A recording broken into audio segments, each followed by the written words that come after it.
The day you say, I'm going to change my health with my diet and all the rest, and I've heard that an apple a day keeps the doctor away, why not start with an apple? And the day you start with that first apple, your attitude can change, your self-esteem can change, and you can honestly say, I'm on my way. I'm never going to be the same again. I'm not going to walk the old road anymore. I'm going a new way. It just doesn't take much. An apple can do it. Something simple that you commit to and do it, and you can say, I'm starting to make the changes. I posed an interesting question. I said, could a young boy, 8, 9 years old, buy a bottle of soap for $2 and sell it for $3? They all agreed that yes, he could. Go next door, say, Ms. Brown, I've got this soap, Mom use it. It's the best. She says you'll get great results. It's only $3. And Ms. Brown says, well, Johnny, I've got plenty of soap. And he says, you better let me come in and check. You don't have to teach kids sales, right? I mean, they're automatic salesmen. But they all agreed that a child could take $2 and buy a bottle of soap and then go sell it for $3. Now I said this poses some interesting questions. Here's the first question. Will he do it? Someone says, well, that remains to be seen. Even if he could, the answer is, will he? And that's true for all of us. We all could, but will we? Then I said it poses another question. Should he do it? That's a good debate. So they all agreed that we eliminated whether or not he could and started talking about whether or not he should or whether or not he will, which always remains to be seen. Interesting. It's not a matter of whether or not we can. Average person of average intelligence living in this incredible country can become financially independent in a fairly reasonable amount of time. The question is not whether or not they can. The question is whether or not they will. Then the big question is whether or not they should. And someone says, well, you should if you could. But that doesn't answer everybody's life. It said the sower went out to sow the seed, and sure enough, finally the seed falls on good ground, but some of the good ground produced 30%, some 60%, some 100%. And we say, why is that? Well, it seems like that's just the way things are. You say, well, couldn't the ones doing 30%, couldn't they do 100%? Well, maybe they could, but should they, or will they? It remains to be seen. Everything after the fact we can always figure out. He could have, but he didn't. You know, we can always figure that out later. He perhaps should have, but he didn't. Someone says, well, sales would never appeal to me, so I couldn't buy a bottle of soap for $2 and sell it for $3. But what if you had to support your family? You say, well, I probably could figure out how to do it if I had to. So it's amazing how little money and how easy the answer is to solving problems, earning money, making money, doing better. Everybody can, but not everybody will. So here's what I called it. The magic and the mystery. The magic is you could start at the bottom and go to the top. The mystery is, why wouldn't everybody do that? That's what the storyteller does most of the time, leaves so much to our imagination. I wonder why that is. That's good for conversation. What's unique, though, living in our country, there's so much example everywhere of what ambition can do properly channeled, that it hardly leaves anyone with an excuse not to at least maybe try. Or you certainly have to give up on the fact, know that it can't be done, which is not true. It is possible to start with $1 and become a millionaire. It is possible. It is possible to start with nothing and become something. Turn nothing into something. And here's a little gist of what I've been covering. First, to turn nothing into something, you start with ideas and imagination. Now, it's hard to call ideas and imagination nothing. How tangible are ideas and imagination? It's a bit of a mystery. So you can't really call ideas that can be turned into a hotel, ideas that can be turned into an enterprise, ideas that can be turned into the Salk vaccine, ideas that can be turned into miracle products, ideas. You couldn't really call the idea nothing it must have some kind of substance. And imagination can't really be nothing. We call it nothing because it isn't tangible. It isn't like a podium. It isn't that real. But it is almost real. So to turn nothing into something, you start with ideas and imagination. Interesting.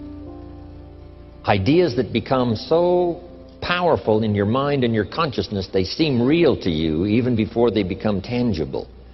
Imagination that is so strong that you can actually see it. You can actually see it. When I built my first home for my family in Idaho all those years ago, before I started construction on this home, I used to take my friends and associates out to the vacant property and take them on a tour through the house. Is that possible? Is it possible to take someone on a tour through an imaginary house? And the answer is yes. I used to say, this is the 3-car garage. And the guy would look and say, yes, this garage will hold 3 cars. Right? I mean, I could really make it real, make it live. I would take them on a tour through the house. Here's the fireplace. And this fireplace is brick on one side and it's stone on the other side. I could make it real. Here's the rest of the house. Here's the kitchen with this view window. And they would look out the window as I took them on this tour.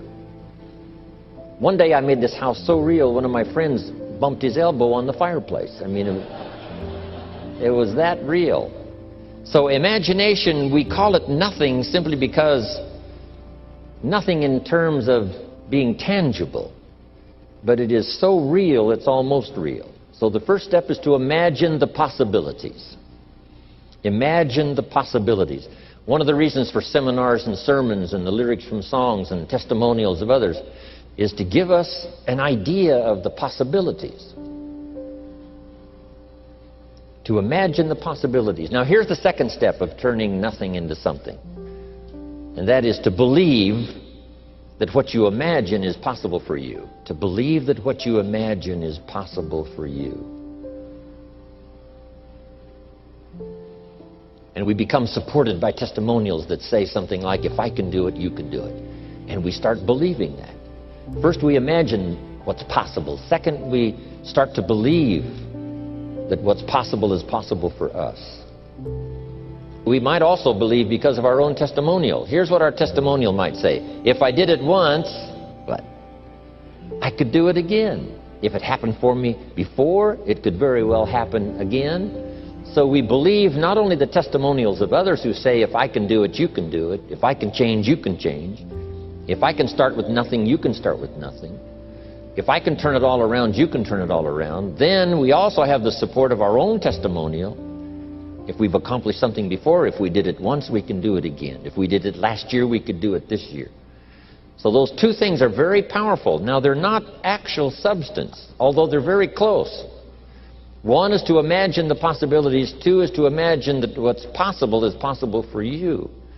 Here's what we call that second step, faith to believe. In fact, one writer said this, faith is substance. An interesting word, that the powerful ability to believe in the possibilities that are possible for you. If you have faith to believe, that faith is substance. Substance meaning a piece of the real. Now, it's not the real, it's not the podium, but it is so powerful that it's so close to being real. So the writer said the faith is a piece of, the substance of, and then he called it evidence, substance and evidence. So it's difficult to call substance and evidence nothing. It is nothing in the sense that it can't be seen except with the inner eye.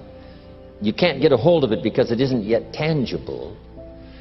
But it is possible to turn nothing, especially ideas and imagination. Now, if you believe that it's possible for you, that substance and evidence becomes so powerful that it now can be turned into reality. So the first step is to imagine what's possible. Second step, to believe that what's possible is possible for you.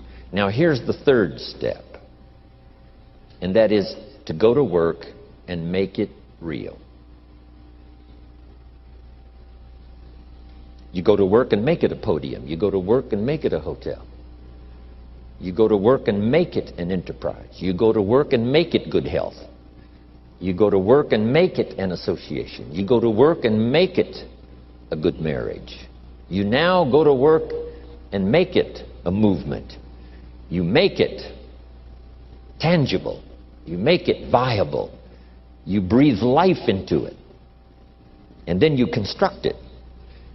That is such a powerful ability for all of us as human beings. I just wanted to take the time to drop that in before I move on to so many other subjects. How to turn nothing into something. Now here's the last part.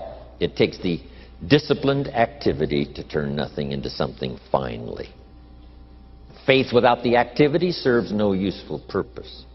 But faith invested into the activity creates reality. Once I understood that, I knew then it was possible